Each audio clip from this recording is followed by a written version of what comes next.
লড়াই সংগ্রামে, ছোটবেলায় দারিদ্রের সাথে লড়াই করা, বড় হয়ে ইংরেজের বিরুদ্ধে লড়াই করা, দেশকে স্বাধীন করার জন্য, শুধুমাত্র বিদ্রোহ করার জন্য তাকে কারাবরণ করতে হয়েছে। শেষ জীবনে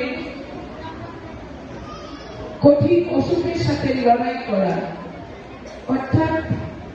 গোটা জীবনটাই যার লড়াই করে কেটেছিল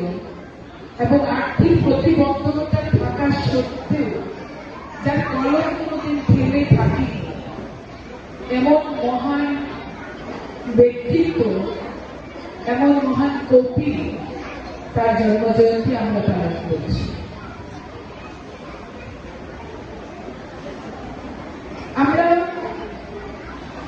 তার শেষ জীবনটা দেখেছি, খুব কষ্টে কেটেছিল, কিন্তু আজকের দিনেও যার জীবন আমাদের কাছে একটা জ্বলন্ত উদাহরণ, যে এত দারিদ্র, এত অবহেলা, এত কিছু পরেও যিনি নিজের জীবন দিয়ে এই সমাজকে কিছু জিনিস শিখিয়ে গেছেন। মুসলিম পরিবারে জন্মগ্রহণ করেও যিনি ধর্ম নিরপেক্ষতার একটা মেসেজ গোটা দেশকে দিয়ে গেছেন,